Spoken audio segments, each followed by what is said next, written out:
right, everybody. Welcome to B-Sides. About time to get our talk on the road. It is my pleasure today to introduce Jessica Smith and Justin Engler. We're going to be talking about dependency confusion. Take it away. Awesome, thanks. So I'm going to stand about here. Hopefully you all can hear me all right. So as our friends, the organizers mentioned, we're going to be talking today about the complexities of the U.S. Postal Service today. That's why everyone is here, right? No, we're talking about the dependency confusion issue. We're going to be covering what it is and op we did exploiting it, and then at the end talking about how we fixed it. So first, a little bit about who we are. I'm Jessica, this is Justin, he's off in the shadows over there. We are engineers on the offensive security team, or red team at Block, which that team has existed for about 2 years now. And this next line is lawyer approved. We are a global technology company with a focus on financial services made up of all these other components, which you can read. So basically, we're going to be talking today about one of the very first red team ops that we ran when we were a young new team exploiting dependency confusion. So first, let's talk a little bit about what dependency confusion is, in case anybody is not familiar. And just so you know, we did not invent this vulnerability. We owe a lot to Alex Berson's great Medium post, which we're going to link at the end, which sort of kicked off the vulnerability back in, I think, like 2017. So basically, organizations can configure a package repository like Artifactory to store packages and serve them to their developers. And just a reference, I'm going to be talking about Artifactory throughout this talk, but the same general concepts equally apply to Azure Artifacts or Nexus Sonatype or whatever package repository your particular company uses. So basically, when a developer runs a command like npm install or pip install on their work machine, the package they get does not actually come directly from npm or pip because their machine has been configured to first query Artifactory. So Artifactory will query npm or pip or wherever that package is supposed to belong, and then it sort of serves as a middleman between the public package repository and the developer. So Artifactory will then serve the requested package back to the developer. One of the benefits of this is that you can also configure Artifactory to look at a private package store. So this allows you to publish packages internally and then share them within your company, within your own developers, without having to open source those packages, because who wants to contribute to open source? That's gross. The problem here is that the package manager can get confused, name drop, if there is a package with the same name in both the public and private package store. The question is which package to serve in that case. And if there is such a conflict, generally the package manager will simply default to serving whichever package is higher versioned. This leads to an attack where if an attacker knows the name of a private package, they can publish a malicious package with the same name to the public package store like pip or npm or wherever. And then when the developer runs a command like npm install, they expect to be getting the private package, which they're familiar with, but instead they get the malicious public package, which contains the attacker's code. And this leads to remote code execution on whichever machine ran the install. So while in theory this attack could work with any language that has a public package store like Python pip, Java Maven, Ruby Gems, whatever, the most common target is JavaScript and NPM. And this is for a couple of reasons. First of all, it's easier to discover lists of JavaScript dependencies for a front-end language, because developers can accidentally include the package.json file in the source map. And so then it's in the front end, an attacker can simply pull it out of the browser when they visit the website. So they could even write some sort of web scraper to do that automatically for them. Whereas for a server-side language, it would be a lot harder because in order to get a list of package names, it would either have to be open sourced or leaked somehow, which is a lot harder for backend code. The second reason is that it's a lot easier to go from package install to RCE in NPM, because NPM packages allow you to define this nice install time script. So you can see an example package.json file here, which is like the npm package config file. And you see this script attribute and this pre-install hook, which is literally just a piece of script that runs when the package gets installed. So super trivial to go from package install to RCE, as opposed to having to wait until the package gets referenced in the code or something like that. And just a note, it is common for defenders or scanners or things like that to flag scripts as potentially malicious if there is such a custom hook in, say, pre-install or post-install. So that's something to keep in mind if you are a defender. This is an opportunity for, a warning to raise or something like that. And if you're an attacker, something to keep in mind if you do want to be extra stealthy. Maybe don't take this route. So now that we've covered sort of what the vulnerability is in a generic sense, I will pass it over to Justin to talk about the op we did exploiting it. All right, so the first thing that we had to do is figure out which package exactly we wanted to hit. So we decided to do NPM first because it was kind of the most realistic, like Jessica talked about, with being able to see sometimes publicly which packages are being used. So we used a script called Confuse to look at all of our internal repos to see which packages we had that would be vulnerable to this. There were 984. So how do we narrow that down? We want to find something that gets used frequently and won't break in prod. And we found this really convenient one that does linting of ownership of like which teams within the company are supposed to own a particular file and checks to see if those are there. So this is great because even if the lint check doesn't work, like everything still works. Nobody's laptop breaks. Everybody can still do their work and so on. So this was a perfect choice. So we did give this a try and upload a malicious package to NPM, and they spotted it pretty quickly, about a week.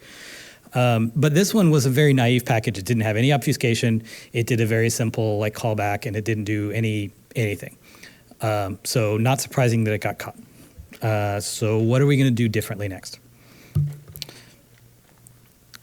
So the first thing we want to do is make sure that we're putting this in a public place. We don't want to be exploiting random people's machines. We only want this to run on block machines. So we did some digging through laptops to figure out if there are any files that everyone in the company gets because, we have some centralized config things. And there was a file. And it's the same on every laptop. So this gives us a great source to make sure that nobody else can run our code. We look for the existence of the file, hash it, and then we use the result of that hash value as the decryption key for the payload. Borrowed from Stuxnet a little bit. If there are any Stuxnet authors in the room, thank you. So the idea here is that no one else should have this exact config in their file, so no one will ever be able to run this.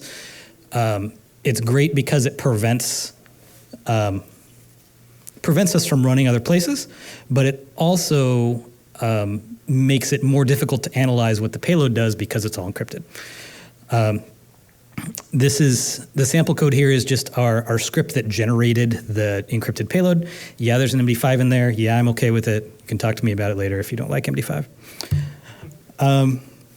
So now that we've got this package, we have the payload working. We're sure that nobody else is going to be able to run it but us.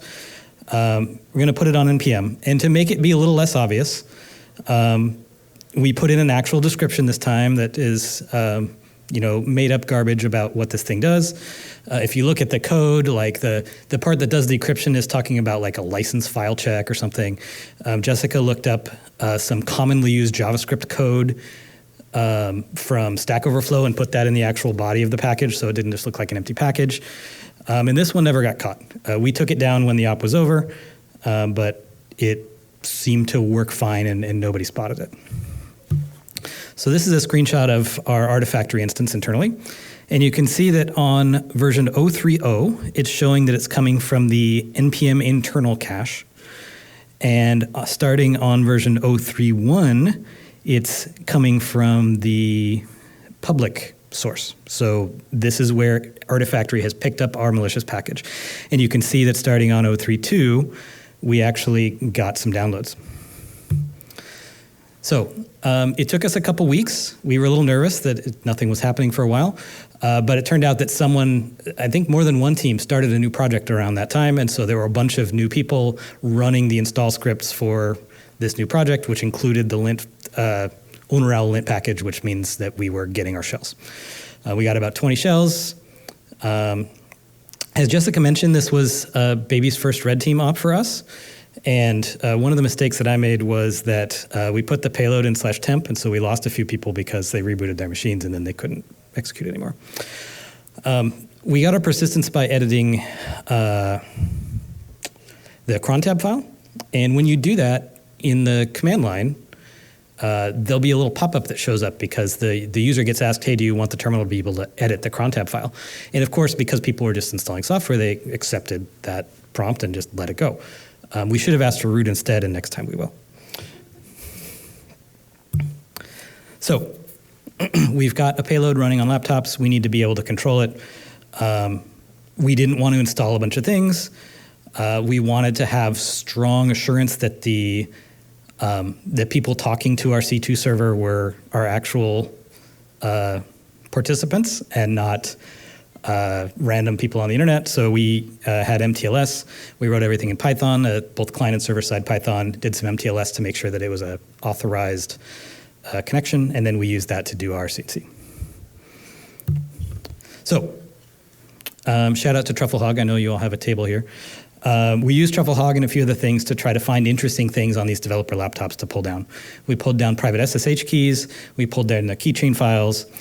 Block has this house-built thing that allows you to see which people have access to which apps and which apps have access to apps and so on. We downloaded that whole thing for later use on other apps, grabbed a whole bunch of source code, and we also got a GitHub pat so we could masquerade as that developer later. However, we were running out of time on the op. We had wanted to originally add code to GitHub that would cause there to be malicious, essentially our stuff running in prod, but we didn't have time to build that. So instead, we just tried to see if we could get something committed to GitHub. So Jessica was on somebody's laptop. She noticed that they were editing a bunch of files in a particular folder that looked like this new project that they were building. So after they were done editing a file, she jumped in and edited the file again, and then they committed that and pushed it up to GitHub. And all she put in there, because we didn't have time to build something good, was, hey, if you see this, talk to OffSec. And you can see that the reviewers did see it, so that's good. And they did come talk to us. So this was the end of the op. At the end, we were able to get a whole bunch of interesting pillage out of it and cleaned up all the laptops afterward. So now Jessica's going to talk to you about how we fix all these things. All right, cool, thank you. So yeah, at a high level, I just want to mention that we were coming in sort of retroactively trying to fix this, and it's a lot better if you can implement some of these fixes proactively. It's sort of the greenfield stage. It's quite hard to go back and try to implement them in sort of a messy package environment where for a while people have been just publishing packages without, say, consistent naming conventions or restrictions or that sort of thing. So it was a bit of a struggle. It's taken a while, but here are some of the things which we've considered or actually implemented, and I'll talk a little bit more in depth about all of these. So the first thing that we did when we realized we were sort of vulnerable to RCE here was registering placeholder packages. So the idea here is that you register a package with the same name as your private package in the public repository. So then you're sitting on the name, so an attacker can't also publish a malicious package with that same name because you own it. So the pros here are that it was quick for us to implement. All we had to do was write a script to identify the internal packages that were potentially vulnerable, and then we wrote another script that would automatically register packages with those same names onto the public NPM, so pretty quick, easy to do. And then another benefit here is that it was something that the security team could do by ourselves, didn't require waiting for CI infra or developers to change anything on their end, but it did have some downsides as well. Namely, it does not prevent recurrence. And what I mean by that is if you run the script to register packages today, and then tomorrow a developer goes and publishes a private package, you're going to be vulnerable to dependency confusion for that package until you run the script again to register those packages. So you would need to run it on some kind of schedule, and then in that window between runs of that script, you would be vulnerable. It does also leak your internal package names, of course, because you're publishing those packages to the public package store. So if you have any sort of sensitive data in your private package names, or for whatever reason you don't want to publicize that, this wouldn't work for those packages. We were also concerned about gaps in how we were identifying those private packages that we would need to register placeholder packages for. Namely, what we were doing was scanning GitHub for package.json files, and then running those through Confused. And then any private-only packages we would register placeholders for.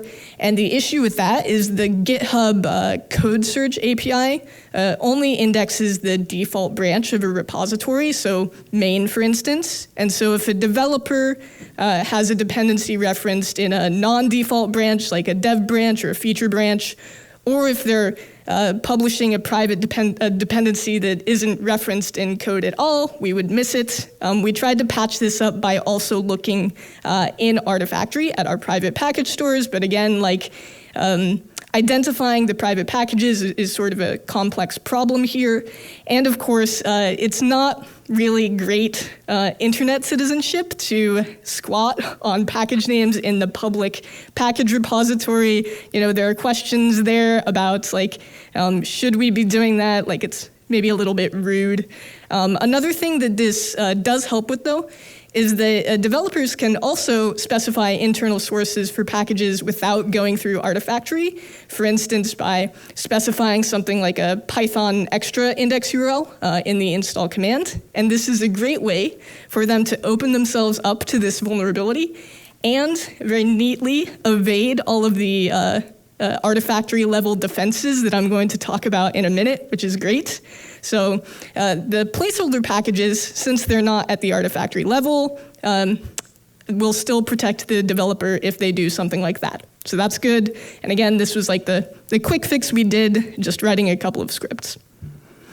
But, as I mentioned, we thought this was maybe sort of a dirty solution, so we wanted to look for something better. Another thing we considered was requiring scopes. So this is an NPM-specific thing. NPM allows you to put basically an organizational prefix on your packages, so at Google, at Square, whatever, and only members of that organization can publish a package under that scope. So the pros here, it seems like something we probably should have been doing anyway, simply from a developer best practice perspective. It would make it a lot easier for us to identify internal packages. So like I said on the previous slide, identifying internal packages without this sort of consistency was a complex problem for us. And it does not leak package names like the previous option because it doesn't involve publishing public packages with the same names as our private packages. However, it is an NPM-specific fix, and we wanted ideally a language-agnostic fix, since, as we mentioned, this does potentially apply to multiple languages, and we do use lots of different languages at our company. It's difficult culturally and technically to gate developers from publishing packages. So if developers are accustomed to being able to publish private packages, they don't want to suddenly have to jump through hoops, and simply asking them politely to do it is maybe not a reliable security control. We would have to actually prevent them somehow, and we weren't really sure how to do that.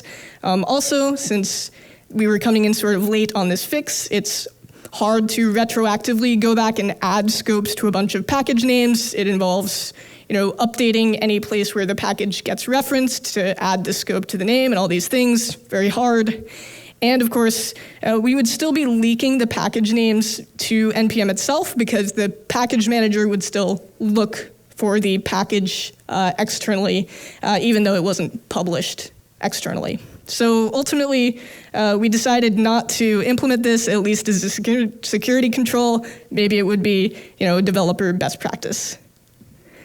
Another option we considered, getting into some of the Artifactory level infra stuff, is telling Artifactory not to look externally for package names which match essentially a regex pattern. So this is a feature called Artifactory exclude rules. So you would configure Artifactory, for instance, if a package name starts with square, do not look for it externally, only look for it internally.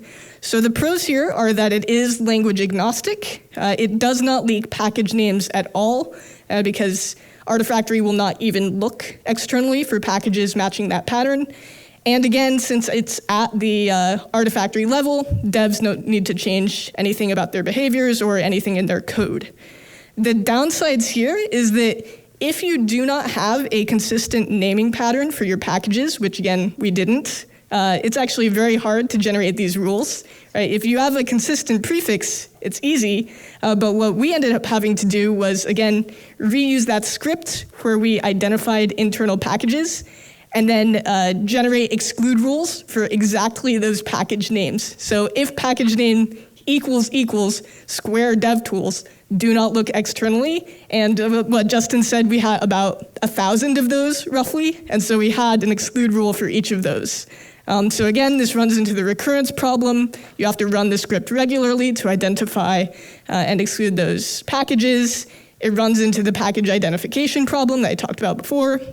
And of course, if there are many such rules, there are concerns about slowing down package installation times. Now, we didn't actually see very much impact on package installation when we did this, but you can imagine that it might not be super scalable. Like, eventually you would probably start bumping into that issue if you have enough rules. So again, we're looking for something a little bit better.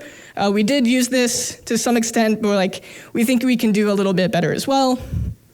So another option that we used was Artifactory priority resolution, which is you simply tell Artifactory to prioritize a particular source. So for instance, if a package exists on that priority source, it will not look for it externally. It will simply serve the priority package immediately. So again, doesn't matter what language a package is for, it's at the Artifactory level. It's not leaking package names because it doesn't even look for them. And again, devs don't need to do anything. And it's sort of a nice, elegant solution. It doesn't require actually identifying the private packages per se. Just the fact that they're in a particular source is enough. The downside here is that there is an edge case where you do actually want the public version of a package when there is a public and private package with the same name. And that edge case is that if, say, a developer at some point published a fork of a popular public package, like let's say a developer says, I think it would be great to publish a private fork of React, right, 10 years ago, and then they stop maintaining it, and now we really want to still have React, the public version, the working version, served when they go to install React. We want the public version and not the private version. And therefore, if we simply turn this feature on, it would break things because suddenly developers would start getting that old vestigial fork that really doesn't do what they expect anymore. And so what we had to start doing was identifying instances of those vestigial forks of public packages, cleaning those up, and sort of gradually turning on this feature as we cleaned things up. And also, there might be multiple internal sources, and the question comes of which to prioritize. So that was a question that we've been working on as well. So as an overview here, the placeholder packages were something we quickly did sort of as a stopgap. We decided not to go with requiring scopes.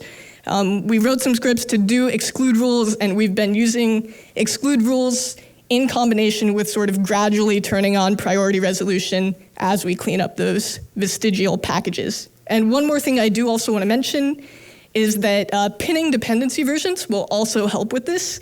It's not really a dependency confusion specific fix, and the complexities of whether or not you should pin your dependencies is probably worth another entire talk, so I won't dive into it, but just so you know, that is another option to consider. And with that, we will open the floor up to any questions, and I'll also just pop over to this link here, where you can see some of the sources that we use, the tools. And yeah, thanks again for Alex for this great Medium post about the issue. Confused from BSidesSF. Artifactory team has done great work at this as well. And thank you also to BSides and the organizers, and for you all for coming to the talk. So thank you. All right, let's hear it for our speakers. As per usual, we will be taking questions through Slido. If you don't have access to it yet, it is bsidessf.org/Q&A, and that'll give you directions on how to connect and submit questions. We have one question queued up. First question, why not use Artifactory configuration that blocks packages with a prefix from public repositories? That's definitely yours. So I'm not sure. So I think this is talking about exclude rules. So why not have an exclude rule that would identify public packages and block those? I mean, you can't rely on public packages having a specific prefix, right? Public packages could be named literally anything. So I don't think that would work unless I'm misunderstanding what you're proposing here. So if I'm misunderstanding you, feel free to come yell at me afterwards. But yeah, basically, there's not a consistent prefix to check for in public packages. All right, no other questions on deck yet. We'll give the audience half a minute to see if there's anything else. Question in the crowd. I'll take your question, but I'll need to repeat for the mic. Yes, so did kind of that get into more attack scenarios like, I don't know, typo squatting or just malicious code attacks in open source rather than, the regular vulnerabilities? Yeah, definitely this is, oh, sorry. Yeah, sorry, I need to repeat the question. So your question was, does this mitigate any other types of attacks like typo squatting? Has this triggered you guys to explore other vectors of attacks that could be mitigated by this? Yeah, great question. So I think while the attacks you mentioned are very similar, I think the motivation behind us doing this sort of attack was to push teams to sort of prioritize fixing it. And since we didn't really have a clear path in mind for how to fix something like typo squatting or some of those other vulnerabilities, we did not go with red teams targeting those. However, we did actually end up doing a second red team on the same vulnerability when we decided that developers were being too slow about fixing it after the first time we did it. So, all right, we got another new question coming in. Any interesting general learnings from the red team exercise? Anything you'd avoid doing in the future? you want to take this one? So, again, this was our very first one, and the people who were doing it, none of us really had a lot of red team experience before, so it was very, very much learning as we went. I did talk about if you're gonna pop up a prompt anyway, you might as well ask for root in a situation like this. So do that again. We definitely should have done more testing. We had some other problems with our script where, well, for one, I already talked about it falling off when you rebooted your machine, but also we had some other plans for some other things other targets we were going to execute on, and it turned out that we were never able to run there because we weren't able to test it well with that particular environment. So a little more testing definitely would have been better. I have one. Yeah, go ahead. Yeah, another thing is that when we actually got shell, we hadn't really planned for what to do next that much. So we kind of felt like the dog that caught the car, and we're like, oh yeah, we'll run a secret scanner. Let's look at the secrets. All right, let's jump and get some code in there. I think if we have sort of planned for what to do after we got shell, as they say, shell is only the beginning, that would have helped with sort of demonstrating more impact as well. All right, next question. After prioritizing internal dependencies, what caused you to not pick the highest version number or latest version public? Do you find developers have that many internal packages with the same name? That's definitely you. All right, so, Oh, you're talking about like combining priority resolution with always prioritizing the highest available version. I think that could also cause some issues. Like there are situations where you don't necessarily want the absolute newest version of a package available, and developers will say have some additional restrictions, say in the dependency file, where I don't think we could just override that and say, here's the version that you should be delivered. Yeah. All right, that's all the time we have for questions today. I'd like to thank again our speakers for coming today and giving this great talk. I'd also like to thank our sponsors, Socket Security, who are providing these wonderful goodie bags that keep our speakers coming here, because clearly that's the only reason you're here. All right.